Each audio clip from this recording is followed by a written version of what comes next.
படுகொலைகள் தொடர்ந்து நடைபெற்றுக் கொண்டே இருக்கிறது.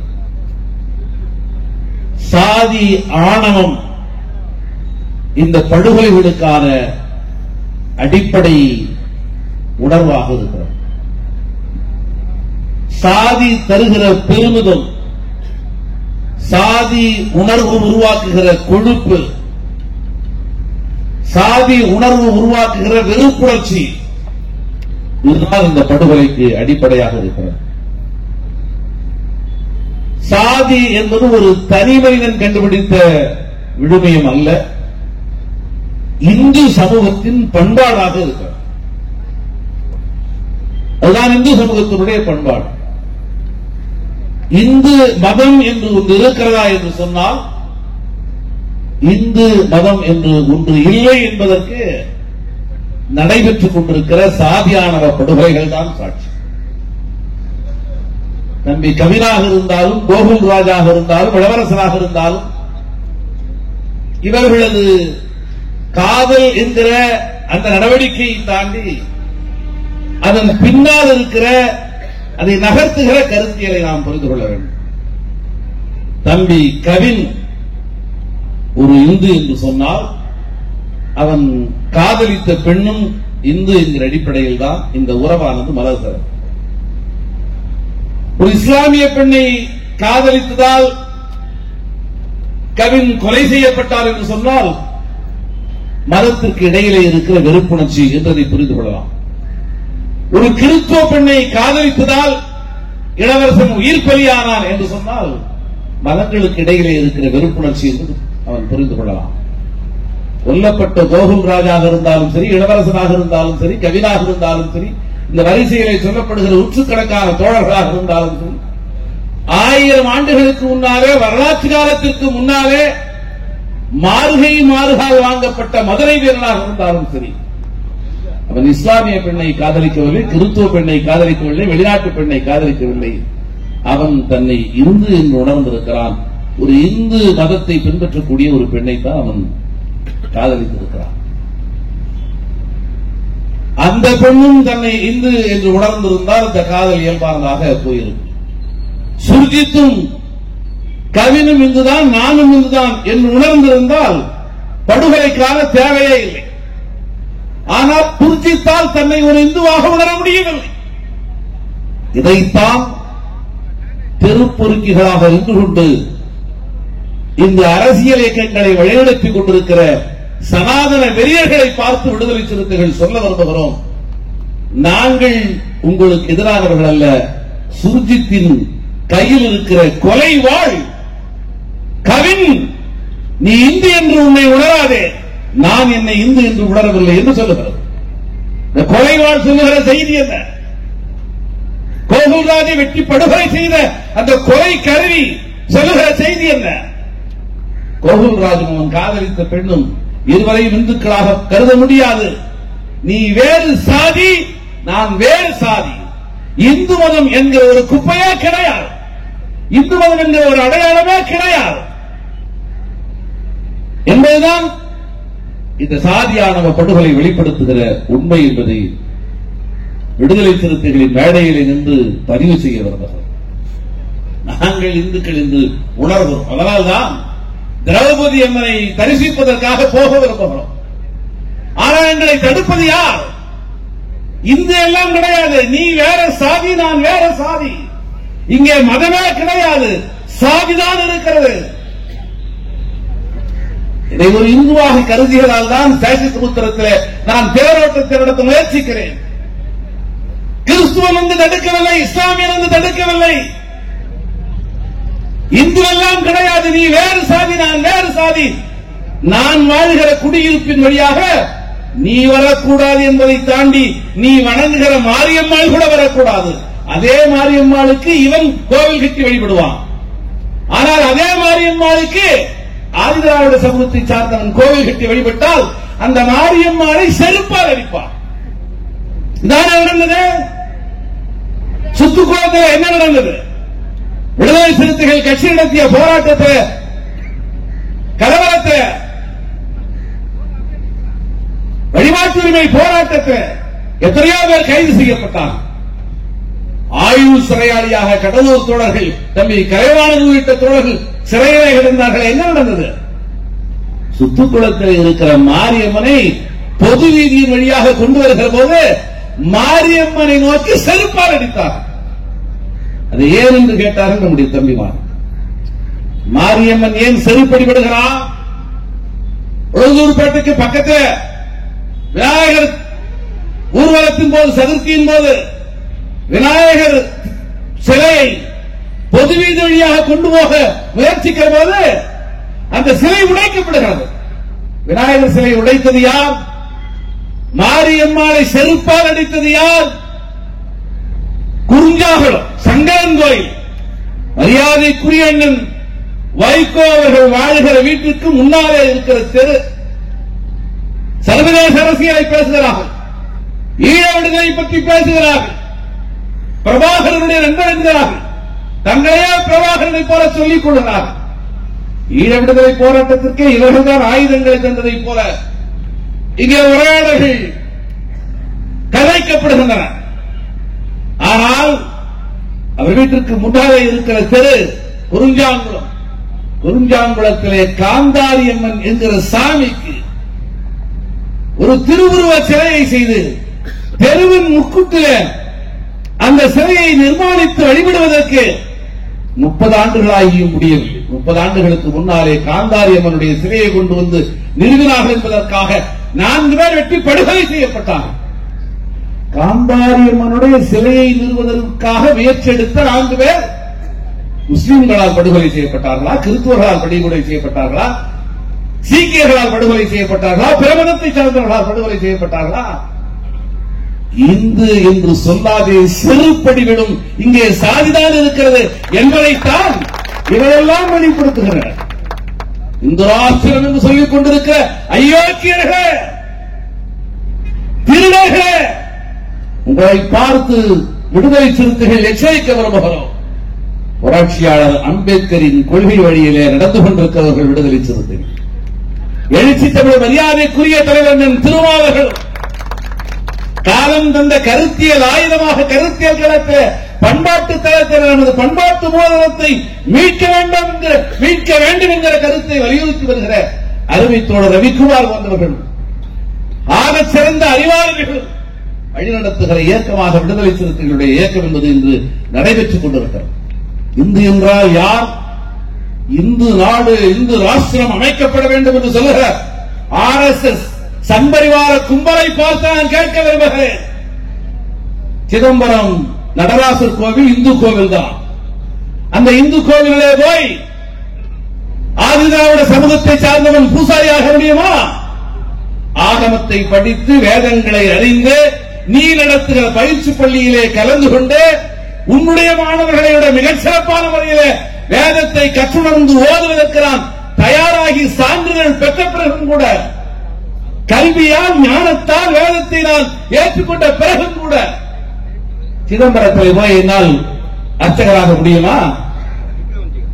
இந்து கோவில், ஆனால் பார்ப்பவர்களின் கட்டுப்பாட்டிலே இருக்கிற கோவில். நாம் போகலாம், வழிபடலாம், காணிக்கை போடலாம், அப்படியே போய்கொண்டே இருக்க வேண்டியதுதான். பட்டியல் சமூகத்தை சார்ந்தவர்கள் மாத்திரமல்ல, ஆறுமுகசாமி என்பவர் அந்நிய சமூகத்தை சார்ந்தவர். அவர் போய் அந்த சித்தம்பர மேடையில் இருந்து தேவாரம் திருவாசகத்தை பாட விரும்புகிறார், அடித்து விளாட்டுகிறார். தீட்சிதர்கள் மட்டும்தான் இந்த அம்பலத்தில் ஏற முடியும், அவர்களுக்கு மட்டும்தான் அந்த அதிகாரம் இருக்கிறது, உரிமை இருக்கிறது. தமிழ்நாடு அரசே சட்டத்தை உருவாக்குகிறது. தீட்சர்களுடைய மரபுரிமை என்பது அர்ச்சக பணிகளை செய்வதற்காக வேண்டுமானால் இருக்கலாம், ஆனால் நிர்வாகத்தை அறநிலையத்துறையின் கையிலே ஒப்படைக்க வேண்டும் என ஒரு சிறப்பு அலுவலரை போராடி முத்தமிழறிஞர் சமத்துவ பெரியார் கலைஞர் கொண்டு வந்தார். ஆனால் கலைஞரால் கூட, கவர்மெண்டால் கூட, அரசாங்கத்தால் கூட பிள்ளை கோவிலை, நடராசன் கோவிலை அரசு கட்டுப்பாட்டில் வைத்திருக்க முடியவில்லை. சாதி நெறிகள் உச்சநீதிமன்றத்திற்கு போறார்கள், தடை வாங்கிக் கொண்டு வந்தார்கள். மரபுதான் இறுதியானது. ஆகவே மரபுரிமைத்தான் நிலைநிறுத்தப்பட வேண்டும். அரசியல் சாசனம் என்றிருக்கிற சமத்துவம் என்கிற விதியா, ஆக ஆகம விதிகளின் பெயராலே, புராணங்களின் பெயராலே, தெய்வ நம்பிக்கையின் பெயராலே முன்வைக்கப்படுகிற மரபுரிமை பெரிதா என்று சொன்னால் மரபுரிமைதான் பெரிது என்று தீர்ப்பளித்து உச்சநீதிமன்றம் தில்லை நடராஜர் கோவிலை தீட்சிதர்களுக்கே தந்துவிட்டது. இந்து கோவில் பார்ப்பானுடைய கட்டுப்பாட்டிலே இருக்கிற கோவிலாக இருக்குமானால் இந்த நாடு இந்து நாடாக மாறினால் என் நிலை என்ன என்பதுதான் இங்கே இருக்கிற கேள்வி. சாதி ஆணவம், சாதி திமிர், சாதி பெருமை, சாதி கௌரவம் என்கிற சொல்லை மாத்திரம் உழைக்கிறான் விடைபெறுவது. ஒரு நீண்ட உரையை மரியாதைக்குரிய தோழர் ரவிக்குமார் அவர்கள் இங்கே பதிவு செய்ய வேண்டிய தேவை இருக்கிறது. இந்த ஒற்றை செய்தியை மாத்திரம் நான் விளக்கிவிட்டு விடைபெற விரும்புகிறேன். சாதி ஆணவம்னா என்ன? சாதி பெருமை உன் மொழியிலே வச்சுக்கலாம். சாதி பெருமைனா என்ன? இங்க ஆண்ட சாதி, ஆண்ட சாதி. அதெல்லாம் ஒரு காலத்துல பெரிய சாதி.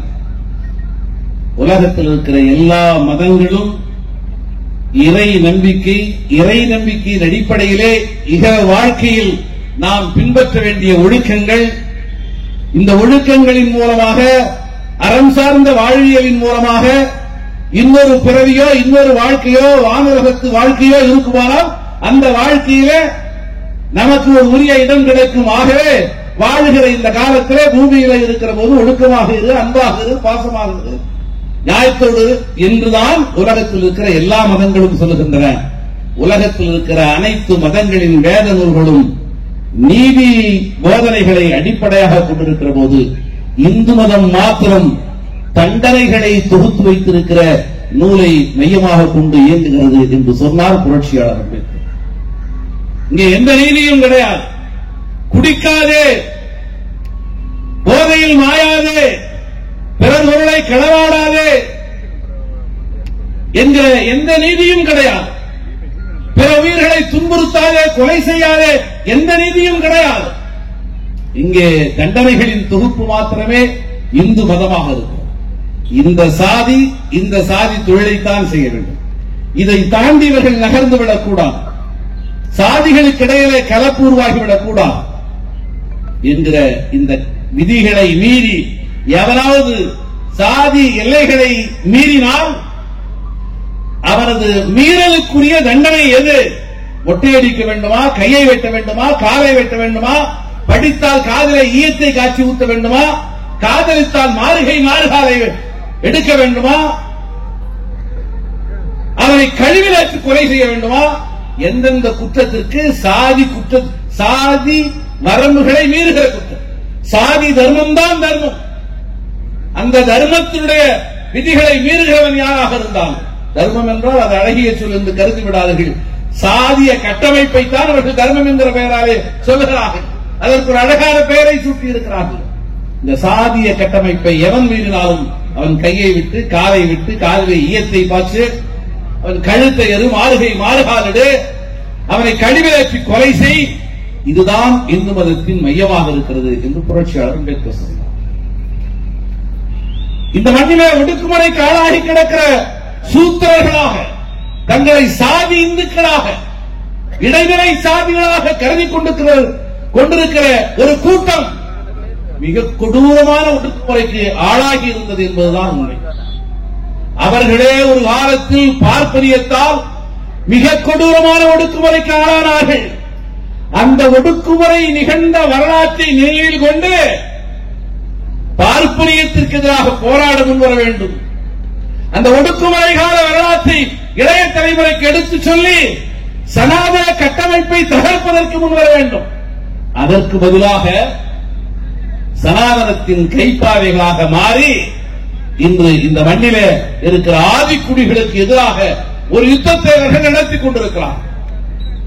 நாங்கள் ஆண்ட பரம்பரை, நாங்கள் சத்திரிய பரம்பரை என்று சொல்லிக் கொண்டிருக்கிற இடைநிலை சாதிகளை பார்த்து கனிவோடு நான் கேட்க விரும்புகிறேன். சத்திரிய சாதி என்று சொல்லிக் கொண்டிருக்கிறீர்களே, ஏன் பார்ப்பானுக்கு கீழே இருக்கிற சத்திரிய சாதியை நீங்கள் தேர்ந்தெடுத்திருக்கிறீர்கள்? கடவுளுக்கு நேரடியாக கடவுளோடு பேசுகிற சாதியாக தன்னை சொல்லுகிற பார்ப்பா எந்த சாதியை சார்ந்தவராக இருக்கிறாரோ அவனுக்கு நிகரானவன் நான். பார்ப்பானுக்கு நிகரானவன் நான் என்று சொல்லுகிற துணிச்சல் ஏன் உங்களுக்கு வரவில்லை? நீங்கள் பக்கத்தில் இருக்கிற சாதிகளை எல்லாம் பின்னுக்கு தள்ளிவிட்டு சத்திரியனாக முயற்சிக்கிறீர்கள். ஆனால் எப்பொழுதும் நீங்கள் பார்ப்பனிய தலைமையை ஏற்றுக்கொள்கிறீர்கள். பார்ப்பானுக்கு கீழே நான் என்று பொருள். நான் சத்திரிய சாதி என்றால் என்ன பொருள்? சூத்திரனுக்கு மேலே சரி, வைசியனுக்கு மேலே சரி. சூத்திரனுக்கும் வைசியனுக்கும் மேலே என்றால் யாருக்கு கீழே? நான் பார்ப்பானுக்கு கீழே என்று பொருள். அதுதானே பொருள். ஆக ஆண்ட பரம்பரை கருத்தியலை பேசுகிற எல்லோரும் நாங்கள் பார்ப்பானின் அடிமைகள் என்று சொல்லிக் கொள்கிறீர்கள். இதை நான் தோழமையோடு சுட்டிக்காட்ட கடமைப்பட்டிருக்கிறேன்.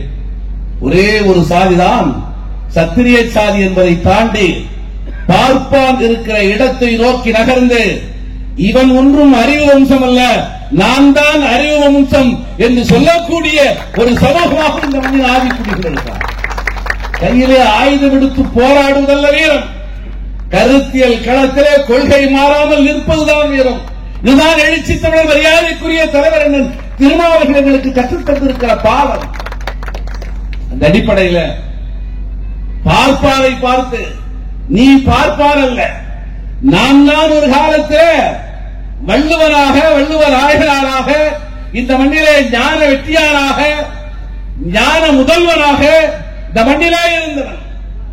வள்ளுவம் உருவாக்கி இருக்கிற திருக்குறள் என் முன்னோர்கள் தந்த குறள்.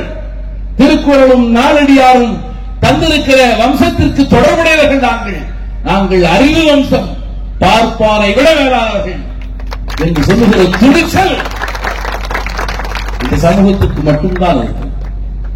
ஏன் நம்ம சத்திரியர் சொல்லிட்டு பாப்பானுக்கு கீழே இருக்கணும்?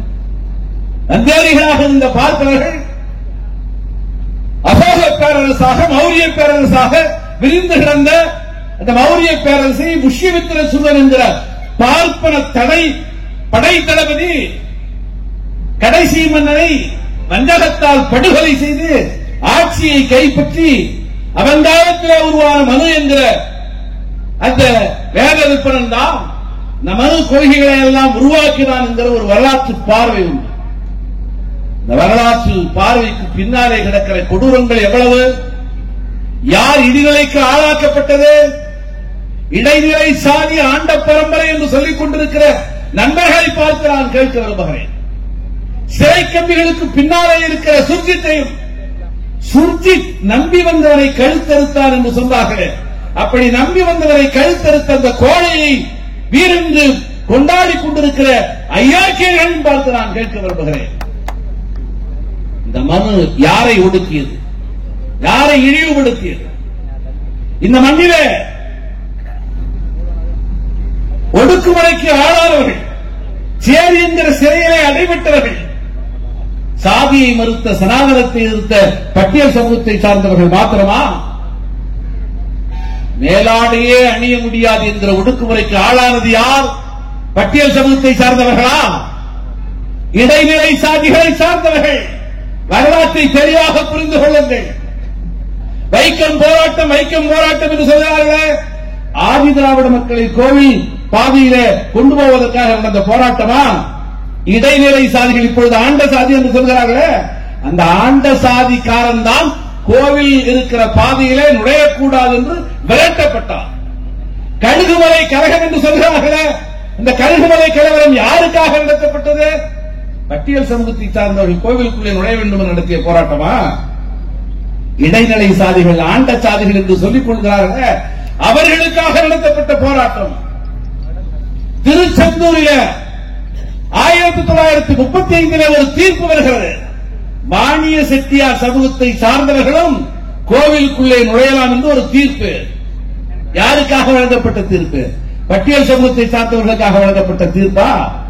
இன்று யார் எங்களை உள்ளே விடக்கூடாது என்று கொந்தளிக்கிறாரோ, குமுறுகிறாரோ, பொய் வீசி முறுக்குகிறாரோ, அவன் ஒரு காலத்தில் சனாதனத்தால் ஒடுக்குமுறைக்கு ஆளாக்கப்பட்டு வெளியே கிடந்தான், குற்ற பரம்பரையாக கிடந்தான்.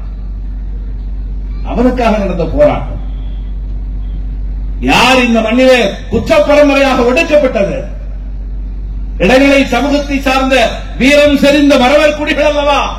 பிரிட்டிஷ் ஆட்சியாளர்களால் குற்ற பரம்பரையினர் என்று ஒடுக்குமுறைக்கு ஆளானார்கள்.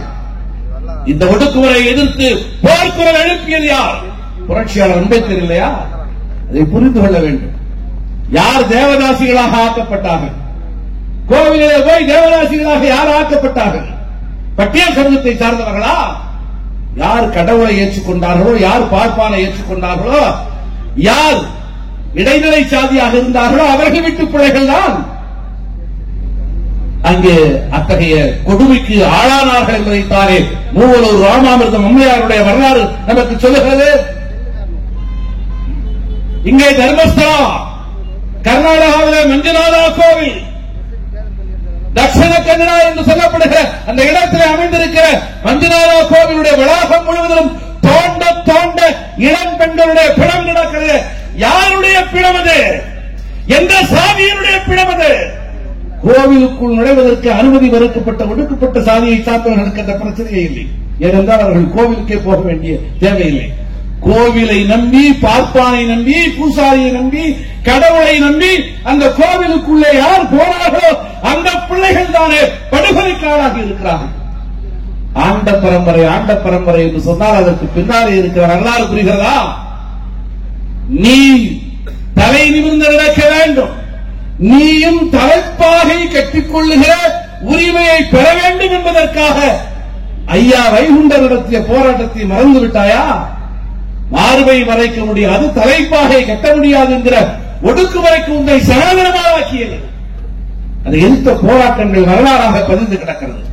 வரலாற்றை படிப்பதற்கு பதிலாக புராணம் என்கிற புதைகுழியிலே போய் விழுந்து ஆண்டச்சாதி என்கிற அருவருப்பான கழிப்பை வேலை பூசிக்கொள்கிறீர்களே. நேற்று நடந்த கூட்டத்தில் இதைத்தான் சொன்னேன். நீ கருப்பாக இருக்கிறாய் என்று யாராவது விடுதலை சிறுத்தைகளை பார்த்து இழிவுபடுத்தினால், நான் இந்த மண்ணின் பூர்வகுடி, காலையிலிருந்து மாலை வரை விவசாய நிலத்தில் கடப்பாறை எடுத்து, மண்ணட்டி எடுத்து, குந்தளத்தை எடுத்து பணியாற்றக்கூடியவன் நான். மூக்கு புடைக்க, வேர்வை வழிய விளை நிலத்திலே பணியாற்றுகிறேன். யாரையும் ஏமாற்றி நான் சாப்பிடவில்லை. நானோ என்னுடைய மூதாதையர்களோ உழைத்து வாழ்ந்தவர்கள். இயற்கை என் பிள்ளைகள், தமிழ்த்தாயின் பிள்ளைகள் என்பதற்காக தமிழ்த்தாய் எங்களுக்கு தந்திருக்கிற சான்றுதான் இந்த அழகான கருத்து. என் தம்பி அழகா உட்கார்ந்துருக்காங்க. இதுதான் கருத்து. ஆனா ஆண்ட சாதி பெருமைனா என்ன தெரியுமா? சில பேரு இப்ப நிறைய விளம்பரம் வரும். இந்த மாதிரி கருப்பாக இருக்கிறீர்களா, வெள்ளை கிரீம் இருக்குது, இந்த கிரீமை எடுத்து பூசிக்கிட்டா மூஞ்சி வெள்ளையாயிடும், மூஞ்சி வரும், மூஞ்சி வெந்து போய் வருவான். ஆனா இருக்கலாம், பெண்ணா இருக்கலாம், யாராவது நம்ம பிள்ளைகள் கூட அப்படி தவறுதலா புரிஞ்சுக்கிறாங்க. என்னன்னா மூஞ்சில வெந்து போயிருக்கு, இல்லன்னா ஏதோ கிரீம் இருக்கு, அது கடனா நல்லா இருக்குன்னு சொன்னாங்க, அதனால அந்த கிரீமை தடவை கடைசியில மூஞ்சி வந்து போச்சு. ஆண்ட பரம்பரை என்பது வேறொன்றுமல்ல, கருப்பை சிவப்பாக்க முயற்சிக்கிற அந்த கிரீமை போன்றது. சனாதன வியாபாரிகள் அந்த கிரீமை மூஞ்சில பூசிட்டு கொஞ்ச நாளைக்கு பிறகு மூஞ்சி வெந்து நம்மளுக்கு தெரியும். தற்காலிகமாக உன் முகத்திலே பூசப்படுகிற கிரீம் அது, அதனுடைய அருவருப்பான மலம் அது. சனாதன சண்பரிவார கும்பலுடைய மலம் தான் ஆண்ட பெரும்பரை என்கிற பொய்யான புகழ். அந்த போதையிலே வீழ்ந்து கிடக்கிற ஒரு சமூகம் இன்று அந்த போதையில இருந்து விடுபட வேண்டும் என்கிற அடிப்படையில் தான் விடுதலை சிறுத்தைகள் தொடர்ச்சியாக இந்த போராட்டத்தை நடத்தி வருகிறோம். சட்டமன்ற கட்சி தலைவராக மரியாதைக்குரிய தலைவர் எழுச்சி தமிழர் அவர்களால் அடையாளப்படுத்தப்பட்டு 4 பேர் பானை சின்னத்திலே வெற்றி பெற்று உள்ளே போனோம். 4 பேர் போனால் அது ஒரு கட்சியாக சட்டப்பேரவையால் அங்கீகரிக்கப்படும். ஒருவர் போனால் இண்டிபெண்டன்ட், 2 பேர் 3 பேர் போனால் அது குரூப், 4 பேர் வெற்றி பெற்று உள்ளே போனால் அவர்களை ஒரு கட்சியாக அங்கீகரிப்போம் என்று அந்த கட்சிக்கு ஒரு எதிர்க்கட்சி தலைவர் என்கிற அடையாளத்தோடு என்னை திருமண எதிர்க்கட்சி தலைவர் வரிசைகளை கொண்டு போய் உட்கார வைத்தார். எனக்கு ஆச்சரியமாக இருந்தது. முதல்வருக்கு முன்னாலே, அமைச்சர் பெருமக்களுக்கு முன்னாலே முதல் வரிசையில அந்த எடப்பாடி உட்கார்ந்து இருப்பார். அதுக்கு பிறகு அவர் காங்கிரஸ் பேர் இயக்கத்தினுடைய சட்டமன்ற கட்சி தலைவர், அதற்கு பிறகு அண்ணன் கோகாமணி, அதற்கு பிறகு நயினார் நாகேந்திரன், தேசிய அவங்க 4 பேர் தான், பாஜகவும் 4 பேர் தான். அவங்க தேசிய கட்சிங்க தான். எனக்கு முன்னாடி விடுதலை சிறுத்தைகள் அதுக்கு பக்கத்தில். நானும் அண்ணன் நயினார் நாகேந்திரன் ரொம்ப அன்பா பாசமா பேசிட்டு இருக்கேன். கட்சியில பார்த்தேன். அண்ணன் கோகாமணியோடு ரொம்ப அன்பா பாசமா பேசிட்டு இருக்கோம்.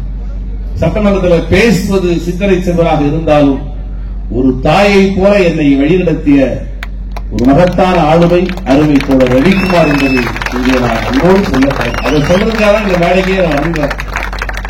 தலைவர் என்னை உருவாக்கினார், வாழாக்கினார் என்றாலும் கூட சட்டப்பேரவையில் எதை பேசணும், எந்த தூண்டில போட்டா எந்த மீனை எடுக்க முடியும் சிந்தனை பெரிய பெரிய விஷயமா பிளான் பண்ணாதீங்க. இந்த கூட்டத்தொடர் முடியும் போது ஒரு 4-5 மீனை தூக்கிட்டு வந்து நீங்க இதைதான் அடிங்க அப்படின்னு ப்ராப்பரா அடித்தார். செய்ய முடிஞ்சது பல விஷயங்கள் அவர் நகர்த்திதான். அண்ணன் ரமேஷ்நாதன் போன்றவர்கள் உடனிருந்து வழிநடத்திதான் ஒரு வரலாற்று சிறப்பு வாய்ந்த சட்டம் என்று உருவாக்கப்பட்டிருக்கிறது. எப்படி SC/ST atrocity prevention of atrocities ஆக்டுக்கு போராட்டம் நடத்துறீங்களோ அது மாதிரி இந்த சட்டத்தையும் நீங்க போராட்டம் நடத்தி நடைமுறைப்படுத்த வரணும். இந்த சட்டம் என்ன தெரியுமா? அதான் சிறப்பு உட்கூறு சட்டத்தை திட்டத்தை நடைமுறைப்படுத்துவதற்கான சட்டம். SC/ST development action plan act 2024 என்பது 1 லட்சம் கோடி வெல்ஃபேர் பட்ஜெட் தான். அதுல 20,000 கோடி சிந்தனை செல்வன் கொண்டு வந்து சேர்த்து இருக்கிற தொகை ₹1 இல்ல. என் வீட்டுக்கு அந்த தொகை வராம இருக்கலாம். என்ன சிந்தனை செல்வன் எம்எல்ஏ கூட இன்னும் ஒன்னும் பரபரப்பு ஒண்ணு காண. எங்கேயாவது வாங்கி பதிக்க வச்சிருக்காரா? பெங்களூர்ல இடம் வாங்கிட்டாரா? கொடைக்கானல் இடம் வாங்கி போட்டாரா? இதெல்லாம் பழைய கதைகள், கேட்டு கேட்டு சலிச்சு வர கதைகள் எல்லாம் இவரே பார்த்துட்டு ஒண்ணும் இல்லைங்கிறத தெரிஞ்சுக்கிட்டீங்கன்னா ஒண்ணுமே இல்லை. எம்எல்ஏ வேற பிரபான் 20,000 கோடி 20,000 கோடி என்று தெரிஞ்சுக்கிறாங்க. தலைவர் திருமாவர்கள் காட்டிய வழிய மரியாதைக்குரிய அண்ணன் ரவிக்குமார் அவர்கள் நகர்த்திய நகர்வுக்கு பின்னாலே நடக்கிறது. இரண்டாவது, கான்ட்ராக்டர் ஆகவே முடியாது. நம்ம எங்க போனாலும் கான்ட்ராக்ட் செய்யும். திமுக அண்ணா திமுக உள்ள போன பிறகுதான் ஒன்றிய செயலாளர் ஒரு முகம், அவருக்கு பல முகம் இருக்கு. அந்த பல முகங்கள் பல்வேறு துறைகளுடைய கான்ட்ராக்டர். எந்த திமுகவிலோ அண்ணா திமுகவிலோ அல்லது ஆண்ட கட்சியோ ஆளும் கட்சியா இருக்கிற எந்த கட்சியிலாவது இருக்கக்கூடிய மாவட்ட செயலாளர்களோ ஒன்றிய செயலாளர்களோ வேற பிசினஸ் இல்லாம இருக்கிறாங்க, வேற பிசினஸோட தான் இருக்கிறாங்க. ஆனா நமக்கு எந்த பிசினஸுமே இல்லை. நம்ம மேலதான் பிசினஸ், நம்ம நகரவே முடியாத மாதிரி நம்ம மேல 1008 வழக்குகளை போட்டு அமர்க்கிறாங்க. ஆக இன்று அனைத்து அரசு ஒப்பந்த பணிகளிலும் 3 விழுக்காட்டை வழங்க வேண்டும் என்பது மத்திய அரசு கொண்டு வந்திருக்கிற சட்டம். தமிழ்நாட்டிலே அது 5 விழுக்காடாக தொடக்க நிலையில் 5 விழுக்காடாக இருக்க வேண்டும் என ஒரு சட்டம் உருவாக்கப்பட்டது. நீங்க போராடுங்கள் வேலை சிந்தனை சொல்லிட்டு போறாரு. அப்படி சட்டம் இருக்கா இல்லையா? இந்த கான்ட்ராக்ட் அட்வர்டைஸ்மெண்ட் வந்திருக்கா இல்லையா? டெண்டர் டிரான்ஸ்பரன்சி ஆக்ட், அந்த ஆக்ட்ல ஒரு அமெண்ட்மெண்ட் கொண்டு வந்திருக்கோம். அதை போல ஒரு 10 ரூபாய் 20 ரூபாய் 100 ரூபாய் ஒரு ஸ்காலர்ஷிப் வாங்குறதுக்கு படாத பாடுபடணும். 1000 ரூபாய் 2000 ரூபாய் வாங்கினா பெரிய விஷயம். காலேஜில் படிக்கும் போது 2000 ரூபாய் 3000 ரூபாய் கொடுத்துட்டா அது உண்மையிலே வந்துச்சா பணம் கூட பாக்கெட்டை தொட்டு பார்ப்போம். உண்மையிலே வந்துச்சா இவரோட கனவு உண்டுமா? அந்த மாதிரி என்ன சில நேரத்தில் அந்த மாதிரியே கனவு வந்துட்டு இருப்போம். இது நிஜமாவே வந்திருப்பா, நிஜமாவே பணம் வந்திருப்பாங்க. ஒரு 4000 ரூபாய் 5000 ரூபாய் பீஸ் வாங்கிட்டா அவ்வளவு பெரிய விஷயம். ஆனால் ஒரு மாணவன் படிப்பதற்கு 36 லட்சம் என்று ஒவ்வொரு ஆண்டும் இன்று 200 மாணவர்கள் வெளிநாட்டுக்கு அனுப்பப்படுகிறார். கடந்த 20 ஆண்டுகள் வெறும் 9 பேர். இப்படி பல சாதனைகள் இன்று உங்களது வியர்வையால், உங்களது தியாகத்தால், உங்களது ஒருங்கிணைப்பால் இருக்கிறது. விரக்தியா நிற்காத கடைசி வரிசையில் உட்கார்ந்துட்டு எல்லாம் மூத்த தோழர்களுக்கு மரியாதையே கொடுக்கல அப்படின்னு நினைக்காத.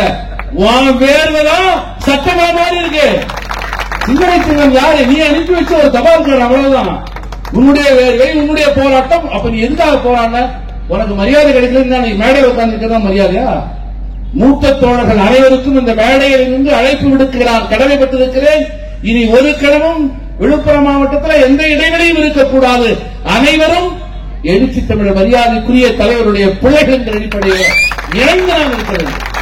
உங்களுடைய தியாகம் தான், உங்களுடைய போராட்டம் தான், உங்களுடைய சிறைவாசம் தான் இன்னைக்கு இப்படிப்பட்ட சட்டமா இருக்கு. காலனி என்கிற சொல் இனி அரசு ஆவணங்களில் இடம்பெறாது, அது நீக்கப்படும். சொல்லப்பட்டதா இல்லையா? புரட்சியாளர் அம்பேத்கருடைய பிறந்த நாள் சமத்துவ நாளாக அறிவிக்கப்படும். வந்ததா இல்லையா? ஐயா எல்லை பெருமாளுக்கு மணிமண்டபம் உருவாக்கப்பட்டிருக்கா இல்லையா? அயோத்திதாச பண்டிதருக்கு மணிமண்டபம் உருவாக்கப்பட்டிருக்கா இல்லையா?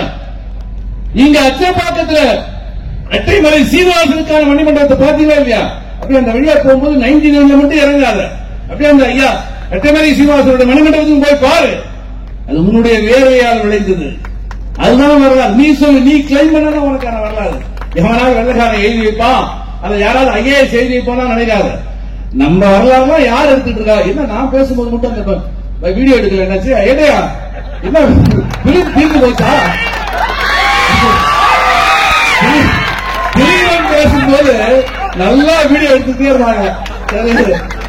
நான் பேசும்போது அவருக்கு பிலிம் இதப்பா ஏன் எடுக்கல, என் வரலாறு வேஸ்ட்டாளா? ஒரே உங்க வரலாறு தான், வரலாறு தான் முக்கியமா. ஹிஸ்டரி ஷீட்ல இருந்தியா? எங்களெல்லாம் ஹிஸ்டரி ஷீட் போட்டு ஒரு வரலாறு எழுதியிருப்பாரு. ஒரு சப்ஜெக்ட் பேசக்கூடாது, என்ன ஒரு முறையா இருந்தா அதை மட்டும் சொல்லி பிடிச்சேன்.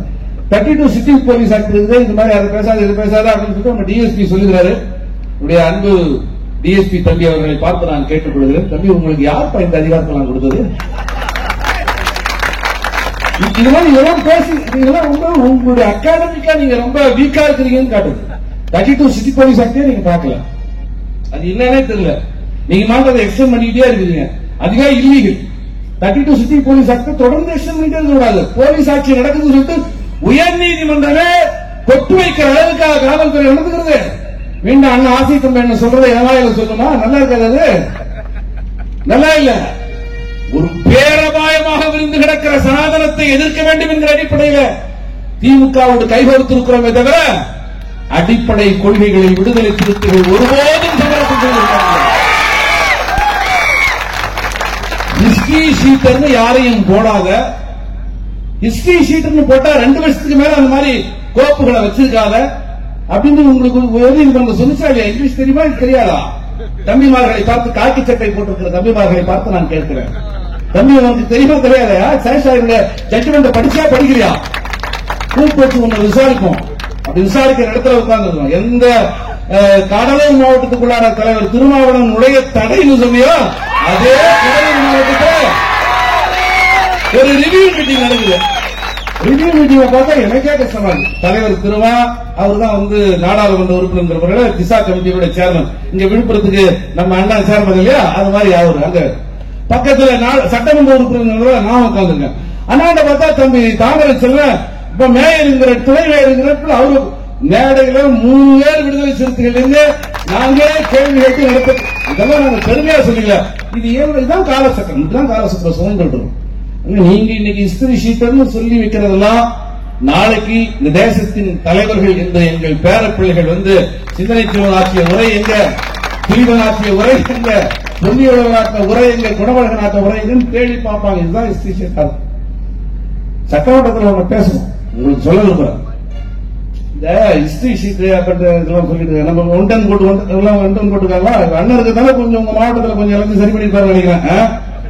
ஆனா ஒண்ணு அவரை பிடிச்சிக்கீங்க, தமிழ்நாட்டிலே மாவட்ட தலைநகரத்தில் ஒரு அலுவலகம் போட்டு ஒரு நாடாளுமன்ற உறுப்பினர் மக்களை சந்திக்கிறாரா? அது மரியாதைக்குரிய நம்ம மதிப்பு மாறலாம். நான் என்ன தமிழ்நாடு முழுக்க இன்னைக்கு ரிவ்யூ மீட்டிங்காக போறோம்.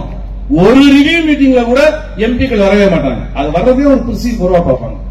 ஆனா இங்க அவர் எம்எல்ஏ அவர் ஊராட்சி மன்ற தலைவர் எவருக்கு கொண்டாந்து எங்க ஊருக்கு ஏன் வரலன்னு கேட்கிற கேள்வியோட இணைச்சு பார்க்கணும். அதல்ல, நீங்க ஒரு காலத்துக்கு பிறகு பார்க்கிற போது அவர்கள் செய்திருக்கிற மிகப்பெரிய பணிகள் தான்.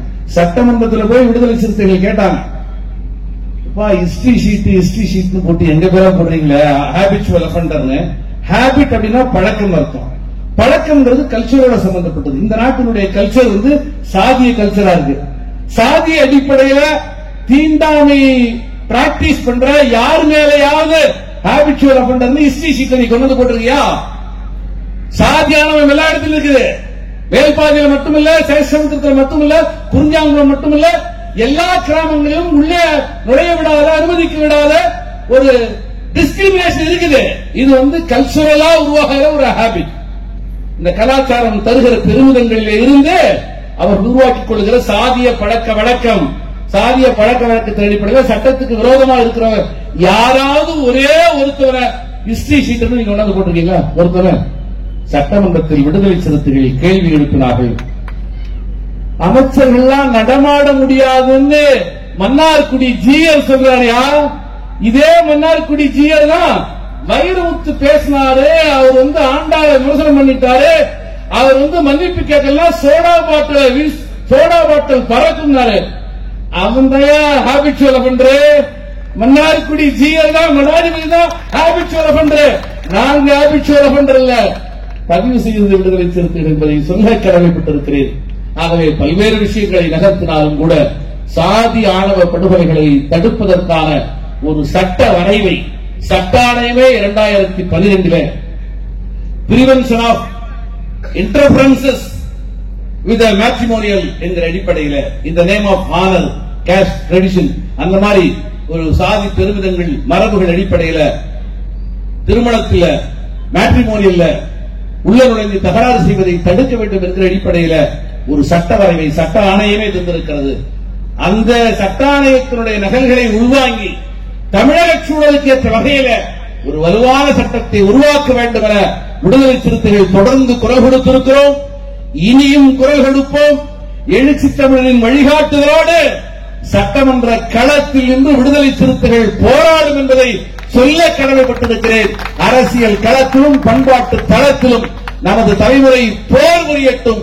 நாளைய தலைமுறை இந்த நாட்டை ஆளட்டும் என முழங்கி விடைபெறுகிறேன். நன்றி, வணக்கம்.